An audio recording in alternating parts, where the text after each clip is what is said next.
and take map pick this time around as they gave it up last time, or are they willing to concede and give that over? Again, Infernal Shrines was the one battleground in their previous series, I think week 4, that Simplicity was able to take a map. Outside of that, it was a 3-1 series for LFM. So I am curious if first pick does have that high priority for both these teams, and if so, where will the other team be willing to take us? I currently don't know. I would like to see a macro-focused battleground. If I'm LFM, I go, that's the weakest point of Simplicity. That's where I can take them out, so find a way to be able to make that happen. Like, Tomb is the first thing that comes to my brain, and I'd be like, find a way to get that out macro and control. But again, if we look at Dragonshire, how they play with their draft, it's making it difficult because I feel like we have moments where we saw LFM, and they had really good, again, like the night camp rotation. That was them being very, very smart with the decision making, even though it's not very clear at first glance. They are very well thought through on their Sky Temple play. But then the failure to play to their compositional advantages on Dragonshire make it go like, I don't know if I want to map as confusing as Tomb can be. You know what is not confusing is Tomb, because that's going to be our next battleground as we are going to go there for level 4. So we do get this pickup. It is going to be LFM prioritizing first pick, giving that map control over to Simplicity. When they don't have towers, it looks like they're going to take us to Tomb. Interesting pickup here by Simplicity. Oh, man. They've picked this. Of their battlegrounds, they've picked Towers 6 times. That's banned out. Volskaya 3 times. And Tomb is their next best at 2 when they pick that up. But then it goes back to, like, well, looking at game 1, if they struggle with the composition in the draft, but they ended up getting the win, it's like, do you just draft that same playstyle and expect LFM to make the same mistakes, or do we see them adjust on that? You know, that's where I kind of feel at this point in time. It's the biggest thing I feel like I want, as long as K1 Pro is on a character that he's going to have high impact on, they're probably going to be more successful here. And I feel like the Jaina of the last game very much was a large reason they were at that success level. There's one other common denominator. First pick, every team that's won has Muradin. These are teams that play very well around Muradin. I think that, you know, we've pointed that out. Diablo's been banned out across the board each step of the way. And then Muradin has been that pickup before second ban. The Garrosh struggled. The ETC has struggled. So I think it's time to see if one of these teams is willing to early pick a Muradin, because I think it fits the playstyle of both these teams very well. We know Fury loves Muradin. Huge playmaker, post 13-16. Same for King Caffeine. It's the way that they survive in that back line. I think making plays the other direction has been difficult for both of these players. I think as long as Anubarak is out of the question for these teams, that should be the process. But once a team starts picking up the Anubarak, I feel as if, though, the Muradin will fall out of flavor a little bit, because right now he is the only gap closer with an immediate crowd control, hard CC to get kill potential to any of the Warriors outside of Anubarak in this type of situation. There is one. I mean, ETC, but he goes into beef mode. There is another. Who is it? Varian. Oh, okay. First of all, he's not a warrior. He's multi-class. Second of all, one of his roles that makes him we're going to use the word a warrior, but I call a assassin with a little bit of crowd control and a little bit more health than most assassins, and that might be an overstatement. One shot, one kill. What's the deal? He doesn't count. He's been played one time. I believe that was by Fury. I wish I could say that it had a win. It did not. But it is something to consider. I think the Muradin has to be there. Outside of that, Johanna, the only of these two players, we've seen more Johanna, definitely from King Caffeine. This is a very Johanna-oriented map. You could also pair that well with the Jaina that we saw last game from K1 Pro. So if things, worse comes to worse, and you don't feel comfortable with Garrosh, you're just being CC'd like crazy, and you're just like, guys, I can't get in. And ETC is the pick, and you're like, but what if we lock in the Variant? On Tomb, just never. Okay, let's be real here, JL. I've never supported Variant picks. Like, they're like almost never. Well, I look at them and be like, yeah, that's the Variant pick that won the game. And more often than not, I go, there's probably somebody else. Or you made a draft misstep. If you got kind of pinch hold that hard to need that level of crowd control with that little wave clear in those type of situations here. But I'm thankful that we've only gotten ourselves one of the Variant picks. Like, I remember in the biggest of stages at mid-season brawl when we all saw the Variant pick and JPL locked it in, and we're like, oh Lord, this is not good. Like, this is definitely not. And then they came out. Obviously that was a miracle comeback, but there's always that glimmer of hope. Just a little is all you need. He is the Tyrande of Warriors. Very linear on how he approaches the game, very little wave clear, and that is why I'm not a huge fan. but good thing. Oh, trust me. Look, I'm just trying to say what else other than ETC at this point. I get it, because at this point, it feels like, we got to dig pretty deep here for North America. Very different meta than I expected going into day number 1. But so far here when it comes to the bans, a bit standard. Hammer, Maev, Diablo, Genji. Who will take the Deckard? Yrel still going to stick to the first pick here for Swabs in LFM. Look, I can tell you one thing. I did some deep diving, right? I can't reveal all the secrets that I get throughout the week, but I can tell you one thing is that there's some rumors I've heard of some potential compositions that could come in, could just really shake up the way that we look at Heroes of the Storm. I'm really looking forward to it. We'll see how that plays out. Obviously, a lot to be said. I think it's more niche situations, but we'll see who's brave enough to do it.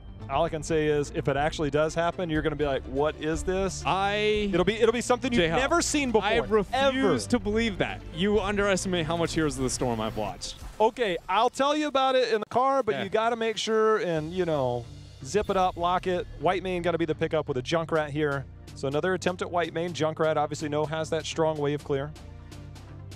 Whitemane in the 2-3 for LFM on Tomb of the Spider Queen. It's an interesting choice from them. Judging by the other support priorities in this point in time, and I honestly expected them to be willing to put it below the secondary ban phase. To me, again, with her being a newer hero, this indicates a more unique pick, or depending on the synergy that maybe they were concerned with the ban before. It's going to be, I don't know, interesting as we watch this kind of unfold here into the draft. It just feels like that is more of a tell in a different direction here that we're still yet to kind of see as the meta's unfolding. So Johanna's banned out, which means Simplicity most likely picking up Muradin, who's gone conspicuously absent here again. Blaze going to be banned out by LFM, which means that Garrosh ETC starts to come to mind when we do go back to LFM. But for now, Simplicity does have that Raynor. The Raynor could potentially pair that with the Muradin again. There it is. Dahaka, Muradin. Dahaka on Tomb. I mean, not going to have the global advantage that maybe you would like, but he's not a terrible pick by any means. This is when I go, I'd like to see a Leo from LFM, like something like that. And it's be like, oh, we already have the Yrel. Why are you going to need that? Just any amount of massive control and pressure they can apply to Dahaka, because with the Junkrat, with the Leo off clear and things like Dahaka is not going to have the global pressure you'd like. And the long sustained fight Simplicity is implying, you'd be able to dominate into later stages. A hero who does cater to that a little bit would be Medivh, but the one who very much doesn't is that Garrosh. I'm just going to say this. There was a small part of me that was hoping that was a choke-all. It would make the Whitemane pickup more sense to my brain, and the fact that that's why the deviation comes in. But, oh, man, I don't know how I feel about that one. All right, second damage dealer. Do we get a Tassadar? Do we get a Jaina? Do we get another type of mage style? I'd like a Jaina. Ooh, there we go. Tassadar will provide a lot when it comes to the wave clear. Tassadar Raynor, very different than Tassadar Vola. Not as much gap closing, but definitely more damage output overall. Very much play into me, and Jimmy's going to give you some pepper. There's so much control. You always got to look at slows, which is when Garrosh started to fall off in the meta, it was because Phoenix came in and Jaina started to come in. And you look at how much slow control they had over Garrosh. Garrosh had trouble engaging, which I think is why we see the Medivh here. So you do get the Medivh play, you get the potential portal in. But when it's not around the portal in, Tassadar has built-in slows on his auto. Muradin can always dwarf toss out, has slow on his thunderclap. Jimmy Raynor, post-level 7, got his own slow on his pepper, plus has a knockback. Deckard has slow. He was another hero that came in and really thwarted the engagements of Garrosh. So I think the Medivh pickup here is almost paramount to the success that LFM could have, because outside of that, his just standard engagements are so limited that it will require portals, especially more towards the later game when you get the portal taunts, things of that nature for LFM to pull this off. But I think what is the coolest part about that is all those versions you highlighted before when we would see that drafted, that's with the Garrosh and the 2-3 and the Junkrat and the response, but that's not the draft we see. Yeah. This is with the Junkrat and the 2-3, and then the Garrosh Medivh comes out, and I feel like it's purely on that draft adjustment by getting that Junkrat out, so you don't have the, oh, here's our Medivh Garrosh composition, and here's your concussion mine, see ya, GG, no re. It's an adjustment from LFM, but part of the reason they can get away with this composition. Here we go. Game 4, LFM trying to hold on in this game. A lot of it will be around the Medivh Garrosh composition. We'll see how it unfolds, as Figgy will be the one on the Junkrat. I want to say I want to love it. Like, anytime I see Medivh Garrosh, Medivh in general, I still share that same opinion of I think he can break the rules of Heroes of the Storm and changes pretty much the entirety of the way the game has to be played. I think they can always pull out the win there, but I will say it demands a lot of team coordination here, Jay-How, and that is something that Simplicity, since they're entering, or excuse me, LFM since entering the HGC, has been, I don't want to say their weakness because I don't think it's fair to put it at that, but definitely, you know, something that they've been looking to work on. So we'll see if it comes to light at all here in this composition. Another thing I want to know is Swabs on the Yrel. I feel like he's had really high impact hammers, but not so much when looking towards the leap. A lot of the leaps seem to be more offensively focused, and I can't help but feel like, is he getting as much value out of his level 4 armor opportunities as he possibly could? You know, because when we were watching, especially at the Eastern Clash, so many defensive Yrellis come in and just until literally they're about to win the fight, and very much feels like it's a different case here for LFM and definitely Swabs. Still waiting to pick up our first white main win here in North America for the day. Droplets continuing to get out those Q stacks on the Medivh. It's a good point, right? Because it's never been like, how good are you at Medivh? You could be the best Medivh in the world, but you cannot just walk into a team and say, hey, we're a good team now, right? Hey, we've got the best Medivh player. It's always been about, you have to be a Medivh team. And then it's a matter of how much can you commit to practicing Medivh if Medivh's in the meta and then he just gets banned out every game. And so how much are you willing to put practice into being a Medivh team when you know that you're very rarely going to be able to play a Medivh? And it's because he functions unlike any other hero in the game, I think it's always a great point to bring up that it's never just about, is your Medivh good? It's a matter of, are you a good Medivh team? And it's so hard to be proficient at that. And part of the reason I always harp so much on Medivh, beyond the impact he has with the mobility provided, great interrupt there, by the way, from Fury defending over that channel. Beyond the portal play and the mobility and what that provides for you defensively and offensively, and the fact that he provides an invulnerability shield with his force of will, is that he makes rotations and shot calling so different. A simple example right there, right? After this clear over the night camp, everybody could take that portal, beat the 1-4 rotation faster than you see out of Simplicity. And those are things that, as a shot caller, you take it for granted. You know, expecting the rotations of your opponent. Hold on, this Stormbolt setting Fury possibly low enough for a kill there. It just takes away a lot of the things that you become, you know, your internal clock becomes normalized on. Oh, okay, they died, they're going to be here in 5 seconds. Well, the answer is with Medivh, they're there 5 seconds earlier. And those type of things, when abused well, suddenly make Heroes of the Storm a lot faster pace. King Caffeine goes in for the dive. Obviously, no real kill potential there. It has been something in North America, especially at level 4 for Yrel. We had seen some Hands of Freedom, things to deal with the potential roots, the combos that could come out for Deckard compositions, things of that nature. But I think especially after the Eastern Clash and the way that teams are using that level 4, it's almost too good to pass up. It is. I mean, it's like, it's unfair to say this, but like basically view it as a baby tranquility every 1 second. Like, that's kind of what it is. It's making your effective HP 35% greater, which tranquility is not the best healing numbers when you look at it immediately, you know, outside of the armor provided later on. And its uptime is near, you know, non-existent, or excuse me, its downtime is near non-existent. So part of the reason that talent has become a staple, I'm glad that we see it picked up more often. One of the few talents I would definitely be frustrated if we did end up not taking from the Eastern scene. But Web Weavers, and at least turn-ins, at least for now, not too much of an advantage gained either way. Great job from LFM. Actually, Zuna's missing quite a bit of experience here just to try and get that interrupt. And giving a free couple of stacks over to Droplets, who now rounding 28 of the 40 necessary. Simplicity is yet to turn in a single jump. And it's not, I wouldn't say it's due to the lack of trying, but I will say it's due to the lack of effort, if that's different than trying, because it seems like they could have the control. Nice shield's going to come in here, but the damage in return, that's a 1-for-1 on our damage dealers between Junkrat and Raynor. Exactly what I expect to see, though, if we ever look away from K1 Pro in a 1-versus-1, is him walking away at like 5% HP going calculated.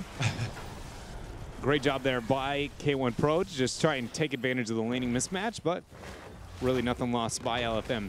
It is interesting, though, because when you look at Medivh compositions, you don't normally say they're going to win the wave clear so hard that they are going to be able to bully you. Yeah, they might be able to get a couple of cheeky turn-ins because of a portal or rotational advantage, but that's not the way LFM is playing this. That they're just playing a very, kind of standard laning situation, but Simplicity still so little interest or effort as we're putting it here towards getting those web weavers. To me, I feel like it shows that they look for the later stages of the game just in general for any kind of momentum swing into their favor, not considering too much over the laning ganking opportunities.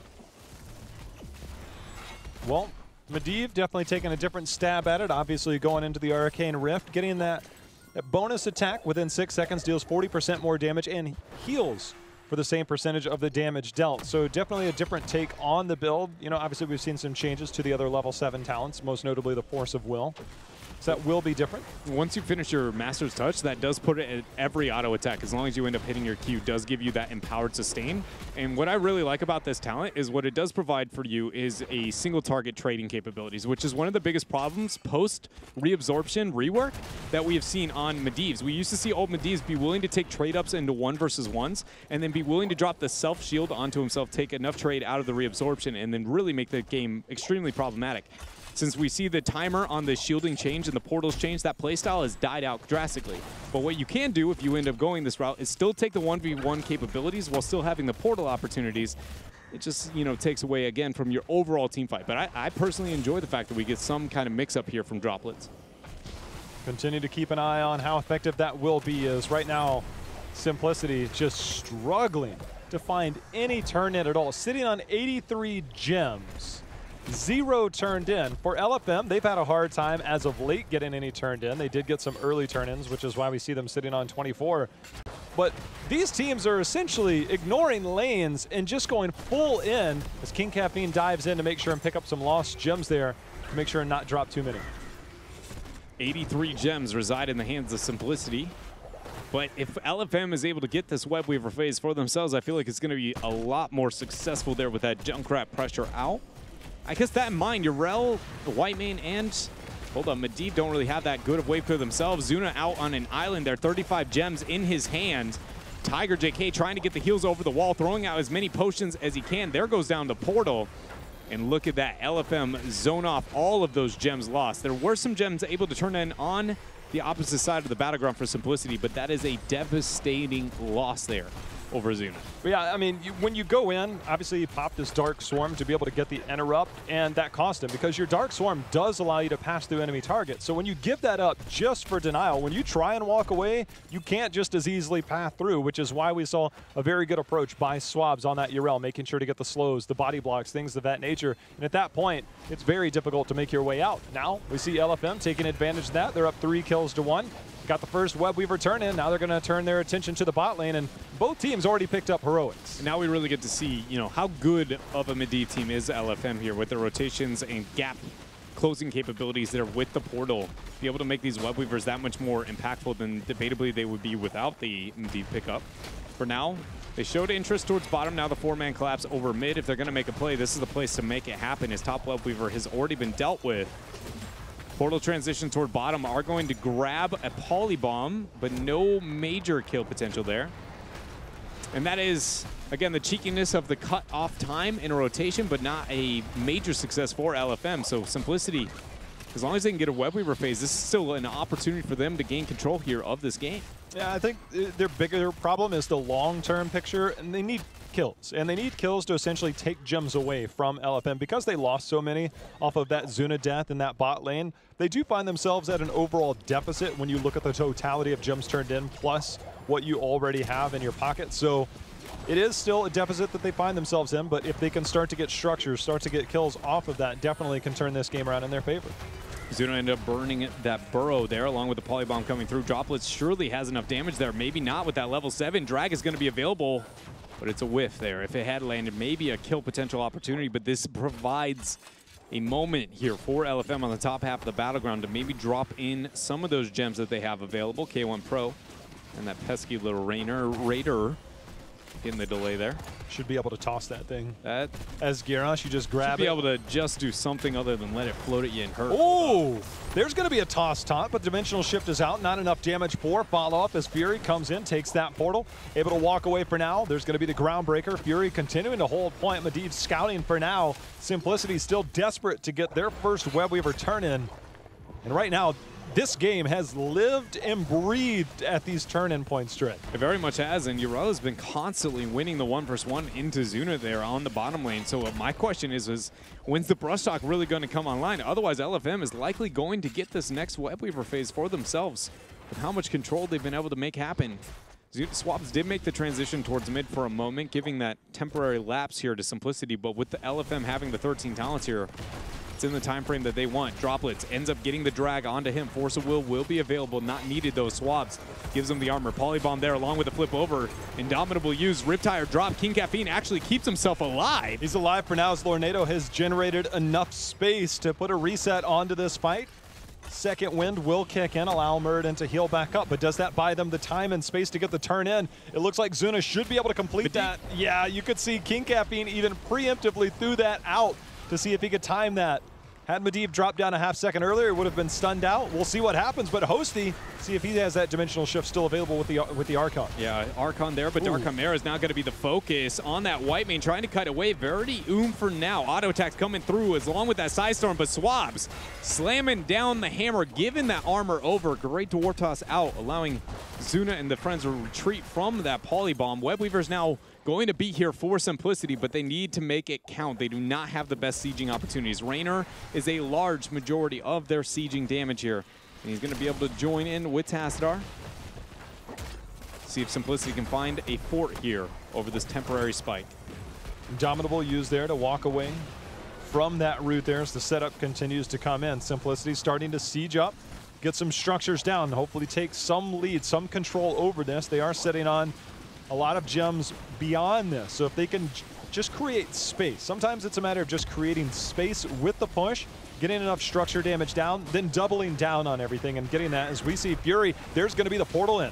Portal in with the polybomb. Lornado actually pushing away. Medivh, Droplets able to make it back into that portal. Escape Fury not going to get the same escape, but he gets the Force of Will. He's keeping himself up. The slow lands along with the Stormbolt, the two-man route as well, coming in by Tiger JK. Dark Chimera is going to be the focus along with Fury. And now there are about 40 gems left on the battlefield for LFM, and nobody able to make it out and pick them up. Simplicity keeping their fight back here when looking at the deficit on those gems. They heard that, you know, yeah, the loss on Zuna early game, it mattered.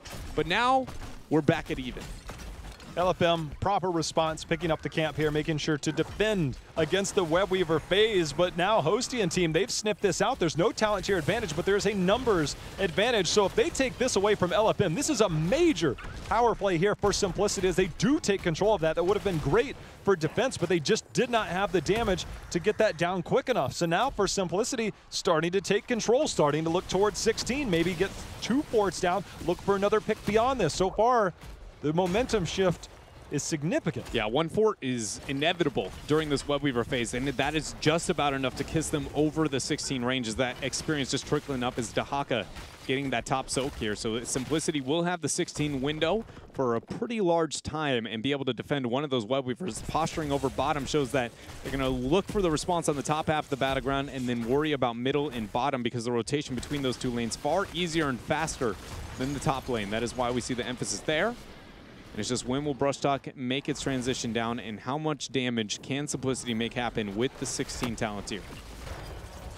There's a nice taunt. Huge win. Huge win for LFM. That is absolutely worst case scenario here for Simplicity. And now LFM should just constantly get a free clear, everything they like over these Webweavers, get the 16, and then try and force this turn in while Zuna's dead. Yeah, King Caffeine does get the Dwarf Toss out. There's going to be the slow and the root in return. Concussion Mine knocking up Raynor's Raider there that puts it right on top of Figgy as he ends up taking that portal out. They will not be able to clear the Webweavers fast enough to stop a turn-in opportunity in the time frame that Zuna is back online, as there are 10 seconds after you end up getting the Webweaver clear until that is available. And now 7 seconds out from Dahaka. Not going to be a true story, but Tassadar caught out down below completely on an island there. Dimensional Shift already popped, I believe twice, yeah, and ends up going down. Great chase there by LFM, catching out Tassadar. And Jayhow, this is back and forth here. LFM just catching every member of Simplicity out. It seemed like Simplicity no way. found their way into it. Now Simplicity, they're trying to sneak in a boss play here. This is going to be terrifying because Medivh will take control of this. You still have the taunt available. Zuna, see if he gets stuck in here. King Caffeine just trying to zone the best he can. Instead, this will be LFM. They do pick up the Web Weavers. Urel on the bottom, picking up the Siege Camp, and them getting the pick onto the Dahaka and onto the Tassadar. It seemed like that momentum shift was a far cry ago. But I think about it, and I'm like, man, that was only like 1 minute ago. Yeah. Like, what happened? That was like here? 20 seconds ago, JL. Like, that was legitimately a fraction of a second. This is ridiculous how much control LFM has been able to find. They do not have any fort down yet, which is very, very necessary for them to kind of dictate a lot of the movement over the battleground with the Medivh. They need to find a way to group force at least a minimum of that middle fort down, along with bottom would be ideal based on the rotational advantages. They're hovering. See droplets waiting above between the two, questioning if he needs to drop a portal yet. Four-man defense for Simplicity. They're out way too far here. This is going to be a huge initiation for LFM. Oh, I was going to say Fury right on the cusp of making a play happen. Junkrat has already cleared mid, starting to make his way down towards that bot lane if so needed. Instead, he's going to be met by Raynor in that bush as the bottom and mid have both fallen. Nice Lornado zoning out from that portal. So for now, Simplicity weathering the storm, but there are still quite a few gems on the side of LFM beyond this, not so much on the side of Simplicity. That is another one of those moments, though, where I feel like LFM is going to be wishing they got more. Wow, they flip over Tiger JK. He throws on the staff auto along with the taunt. Polybomb is going to be there. Tiger JK trying to keep himself alive with that task shield will survive the Riptire here. Zuna falls low, drops the passive. Isolation still onto Swabs as he gets the toss back and all the armor onto LFM. They all take the portal. Stormbolt lands onto Whitemane. Dark Chimera is not the target. They want to get hit there, and Simplicity will allow LFM to get the retreat. Well, that Scarlet Aegis, so strong. That armor provided the heal, especially the post-16, getting that heal there from the Radiance talent. So Whitemane keeping people alive, especially between that Heroic and that 16 talent, just makes it so easy to survive in those, you could say, desperate situations, given that, you know, desperation is a thing. Can we talk about the fact that Decker got flipped in and was allowed to just staff somebody and walk out of that, J-How? What just went on? Like, I know he's got the 16 staff, but that was ridiculous. LFM not able to get the kill onto Decker, but they will get themselves the Web Weavers. They got middle and they got bottom, like I said, but they have been unable to really force too much when it comes to skirmishing. But maybe not now. Zuna. They're looking for Zuna. He's out a bit. Ooh, he's out. You know, all I can hear is Decker telling you that one day you'll learn to respect your elders. Because he's giving them the cane. And now, here's the push in the mid lane. This could be a chance for LFM to take down a keep, maybe look for more and see if they can make the plays happen. Deckard in return with some of that damage, getting the root. And now with Psionic Echo, definitely very strong defense. They are getting nothing behind that push. Bot lane will be responded to at some point, and top lane still has a fort to go through. LFM can get 20 off this, but once they get 20, it will be by the time the Web Weavers are down. And this was exactly what I was talking about when I was talking about what map do we want to see LFM go to, right? And I was talking about the difficulties with identifying the power spikes and wing conditions. And this is an era where LFM has gained a momentum swing back into their favor over the past couple of minutes, but they haven't made too much happen with it. 2 Web Weaver phases and only 2 forts to claim for their own. So with this 20 advantage, they're going to start the boss, but it is going to get sniffed out. King Caffeine is the man. Flipped over, rooted, Polybomb, everything used. Taunt as well. If he survives, they're going to be able to turn this fight. Riptire goes through, but Simplicity keep all 5 alive. Zuna still yet to make the rotation up, and keep in mind, without 20 advantage. They just needed to leash that boss, and mission accomplished as now Simplicity able to walk away, and they are on the cusp of getting 20 and allowing them to stay in this game. Zuna has to be careful, does have that movement speed. They know. Oh, he used the Brush Stalker out. Ridiculously close there. Fury just a fraction from hitting what would have been, you know, the Brush Stalk interrupt there on the Groundbreaker. And that's no Apex Predator picked up at 20. That is Contagion, ladies and gentlemen. So not going to have the short escape time for Zuna. Here's an interesting pairing, Arcane Brilliance at level 20, and you know, you start to look around and you think, all right, you know, what damage dealers do we have? Where can you get that spell power? But then you also have to think about Whitemane in that. Granting that spell power over to Whitemane just means more healing.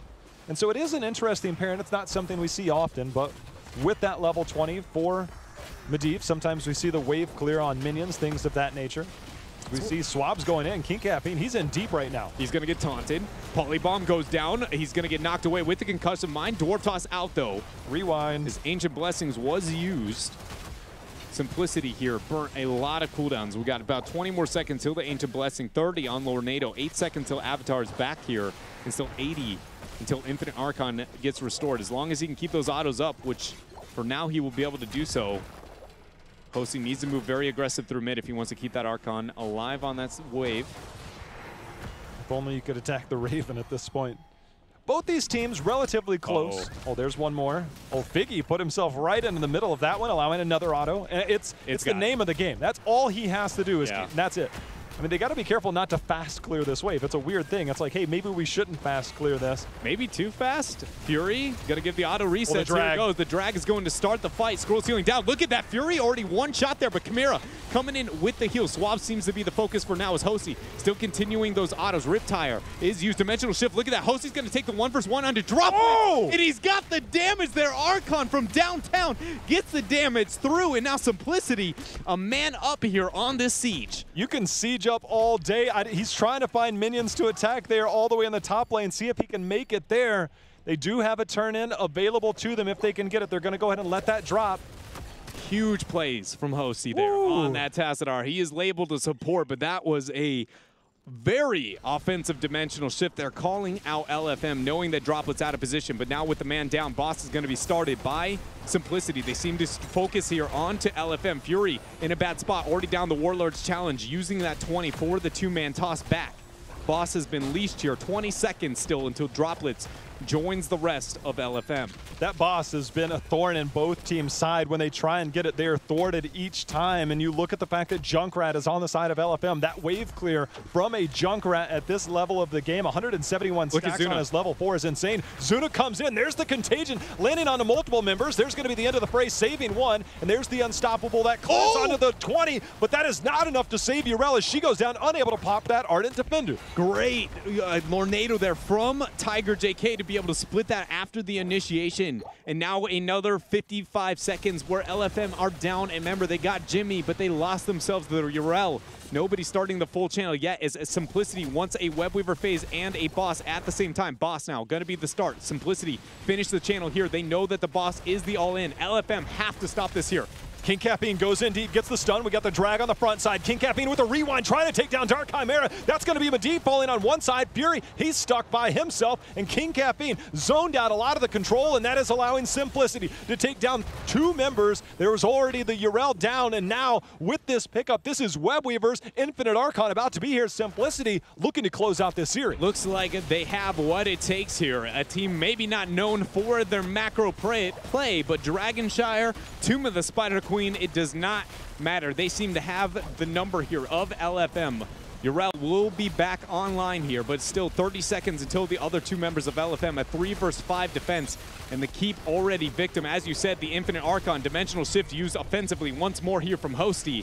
Which shout out to Hosey. Keep in mind, ladies and gentlemen, that kill onto Medivh through that night camp, through that offensive dimensional shift, I can't help but feel like was the beginning of the end here for LFM. And this is the beginning of the end as Simplicity looking to take this down 50% and falling, and they have secured themselves a series victory here over LFM to start out week number 6. That is very promising for their future, as this is one of the teams that they fell to in a somewhat disappointing week when they fell to LFM No Tomorrow on the same weekend. So this is a very promising start if you're a Simplicity fan. And I think that's the biggest point to bring up here is that LFM, when looking at the entirety, you know, of the rosters and the names there, you don't go, oh, you know, I expect that the members of Simplicity probably to be more successful purely based on the history that they have. But as it currently stands, LFM has shown that they are the better team here in North America. And so the fact that Simplicity, after the Western and Eastern clashes, was able to recollect themselves here and perform this well over what feels like a slowly, you know, kind of new and improved version of LFM as they've been a part of HGC, and now with Chimera and the plays that he's been able to bring to the table. But LFM, or excuse me, Simplicity showing why they, you know, used to be referred to as the old gods. Well, for LFM, obviously they do have a lot to work through. Obviously, Dark Chimera with the loss of the Aware during the break coming back. Still some things to figure out. There were definitely some positive moments, especially around that Deckard Cain. I think there's more positives than negatives. And when you look at a new guy joining a team like this and he's the outlier and on a support player, I think that's very unlikely that you say that. I think that that is the role that demands the most consistency. So you're more likely to be like, oh, he could improve here. He could. You don't go, oh, he was making plays. That is not something you say out of the support role and being that guy coming in. So I look at this and I go, LFM might this Dark Chimera guy be a guy that they want to keep around because this is big plays from him. You know I love my stats, right? And I think it's important to note, and no knocks against Aware, but Aware was a very standard, I don't want to say passive, but he was the more passive that we've had in HGC North America. Passive. I played enough support that I can say that. And so it has to be welcoming that you have somebody willing to come in week number 1 to try and make the plays. Was it always perfect? No. But when your impact can be that noted and that felt and basically carry part of a game, that you get those kills, I think that's got to be a very promising sign for LFM to have that. Obviously, dropping to Simplicity hurts a bit. Obviously, with Simplicity, I think number 7 coming into the weekend. And LFM still trying to get to the playoffs. This is a setback for them, but by no means is at the end of their run or potential to get to the playoffs. I just think it's a very promising start for them to get more of a playmaker. And when you can start to play around the playmaker more, and as we've said throughout the day, it does require more from the supports, from a Deckard, maybe a Whitemane now, which Whitemane 0-3 in this series, but it does require more from your supports on these to make the plays for your team, and he's starting to do that right out of the gate. And I think that there's something that I think a lot of people, that unless you've been the team trying to improve in these situations, you might underestimate how big of an impact that can have on a team in those type of situations. Because view it from the shot calling point of view, right? If you're the one shot calling over the situations, and normally you'd look at that bottom lane engage and go, at best you go 1 for 1. At best you take an even trade, right? It's not a actual huge momentum swing in your favor. So all decisions made past that point are always with the expectation that that is a losing 50-50. But when you can rely even 10% of the time that you might have that wild hairball where you make these big plays and come out on top, what that does for your team, number one, and what you can learn you can get away with within a game, and then what you can, again, make in terms of rotations. This could have a far bigger impact than just one player within the roster, and that's more often than not why when I'm always talking about, well, one new guy, that's not 20% of the team. It's far more than 20% is based on those things and learning as a unit. Well, we can also turn our attention to the victors in this with Simplicity. Obviously, I think it was week 4. They fell to No Tomorrow and LFM, a crushing weekend for them, as LFM and No Tomorrow were the bottom 2 teams at that time. We saw a strong start from Simplicity to the phase, taking down Endemic, one of the crucial points why Endemic didn't make it to the Western Clash. And then we start to look at, all right, we need the old K1 Pro. We need the old Hosty. And Hosty, basically the new Hosty is the old Hosty at this point. The old Hosty was the Tassadar, the Medivh, all the shielding style heroes. There was a stat, I think, the Medivh, Zarya, Tassadar, all those things he had played. Last year, I think over half of his game were all on pseudo-support shielding heroes. Now he's starting to come into his own as a damage dealer, and they have the flexibility back there. It's something that I've wanted from this team since they made the switch back, is to have these 2 damage dealers come in, have the pairing. We saw the flexibility for Maiev today, warranted a ban the rest of the way. So for these 2 players, I think a lot of it is still going to be around the comfort of the Warriors, especially when I look at King Caffeine, because outside of the Muradin, I don't know where their wins really come in. It's looked rough on Garrosh. Garrosh right now has been struggling. Johanna, we didn't see it all this series. Johanna's starting to fall off a little more in the meta, but beyond that is when you have to start to develop more strategies. Muradin, I believe, in this series was undefeated. So you get that control for these heroes between a Fury and a King Caffeine. Major impact for those heroes and able to put the team on their back. I think it's definitely fair to be looking at that, especially when looking at King Caffeine, because I feel like he's a player who, when you look at the entirety of his career, you never went the only can play Muradin. You definitely were like, his Muradin is an outlier, but it has gotten to the point where it feels like it's kind of whittling away, and it remains only as that. And so it does bring to question things like the Anubarak, and for me, it's the Johanna. I feel like that's a player, that's a character that it's not as offensive as he'd love to play, but more importantly, how important Iron Skin is and how good he is with perfectly timing some of his cooldowns. Like, I would love to see that be a bit more prominent within the arsenal. You know, somebody who you love to see? That's Hosty. We've got him. We've got the winner's interview here. Hosty, congratulations on the win today, my friend. Thank you, J-Hal. Appreciate that, man. Well, obviously, you guys coming back from your break, obviously, you wanted to get things back on track. You had the rough weekend between No Tomorrow and LFM, but you come out, kind of bury some of those old ghosts here. It was the plan making sure that you get started against LFM here on week number 1 to make sure and bury that and get back on track? Yeah, honestly, our main concern is winning this weekend. That being said, we had a lot of unfortunate things happen the past 2-3 weeks. With a few of our members, and just real life things that we haven't been able to practice very much. You know, we've honestly scrimmed 4 or 5 times.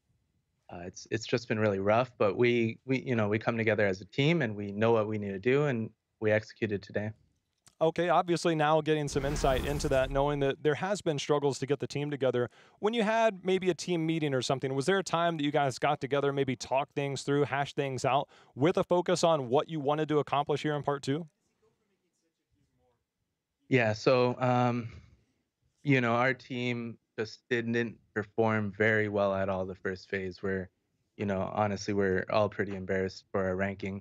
We're a lot better than that, but things just didn't come together well, and that happens sometimes, unfortunately. So this part, we're just waiting for a couple more things to go through for us, and then we're gonna go back and go hard and hopefully turn it around.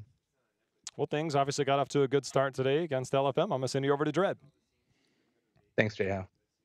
I mean, my questions have just got to be, again, based on this kind of new insight of the struggles that maybe you guys have been enduring over the past couple of weeks, and then, looking towards the future and some of the optimism. Can you maybe give us some insight as to when you would expect maybe something to, be on the upward trend for you guys? Um, So, I don't want to go too into detail with what's going on, but I think week 3, week 4 for us, things will settle and we'll be able to go hard and actually get full days of practice again, Yeah. which I'm really excited about because I've really missed it, frankly.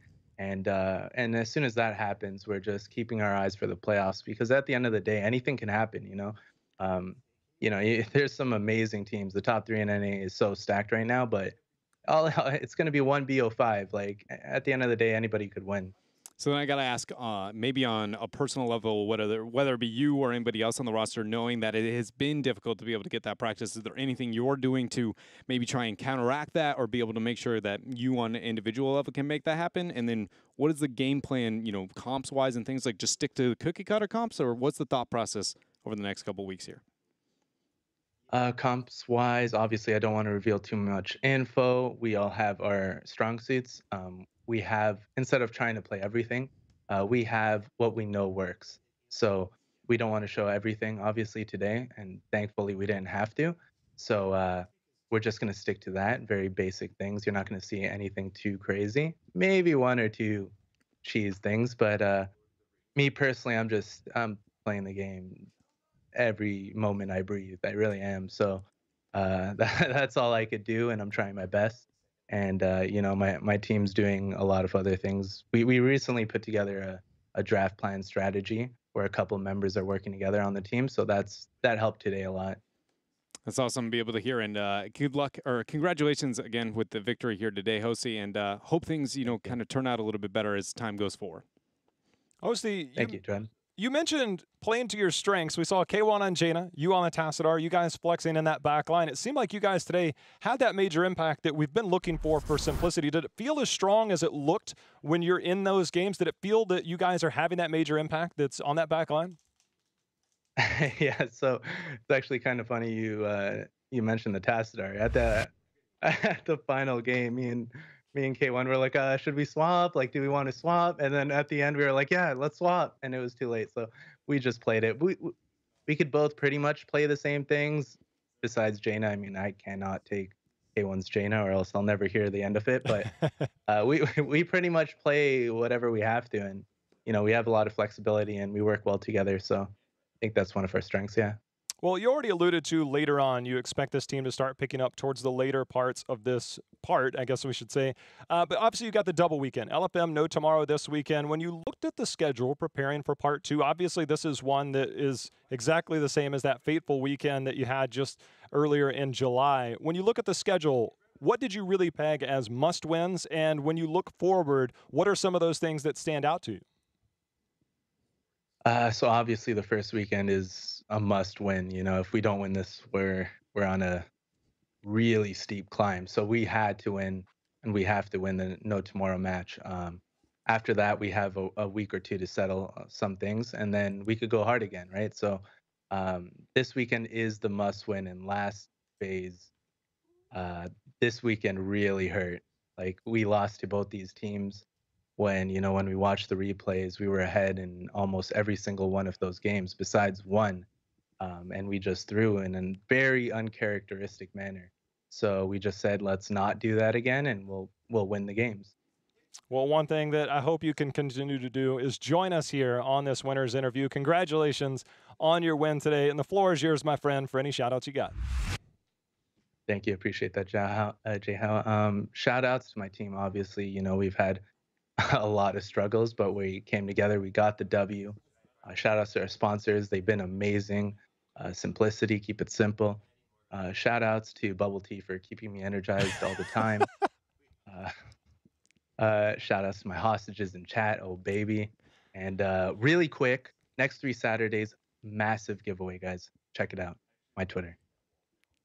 Heard it there. Heard it there first. Obviously, Hosty put in a lot of time into the game, as he said, playing, living, breathing every day. He's streaming every single night. I mean, the guy is the embodiment of putting everything you have into something, and it's good to see him get the victory today. Yeah, I don't put, I guess, my name out there in endorsement of many people or players in any part of Heroes of the Storm, but he's definitely one of the few that I would suggest, whether it be stream or anything like. He has been in a very interesting climb from day number 1, it feels like, of competitive Heroes. Maybe not as OG as maybe people like King Caffeine K1 Pro, but I mean, it's very close to that time frame, right? Like, and the struggle and effort that he has been able to put in through some of the trials that I think he's endured are unrivaled. Only players like maybe Galarong and some of, again, those older players, would I say, have they gone through that. And so, you know, if my word means anything about it, I definitely would suggest you guys check out Hosty, because he has been a very impressive player since, again, the beginning of time.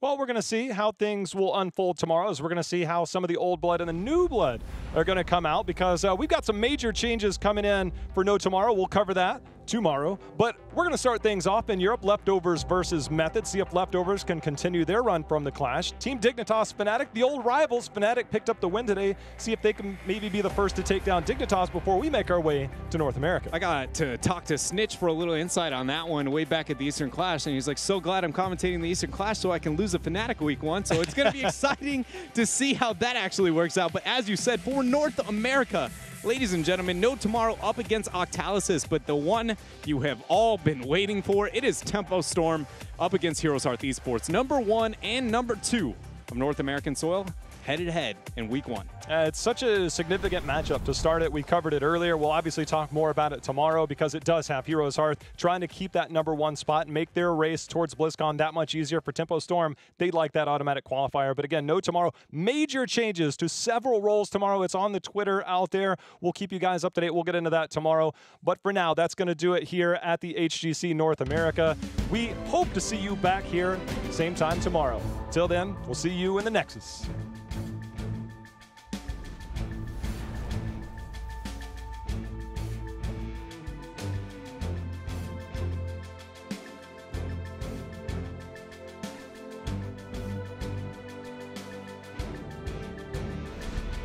This is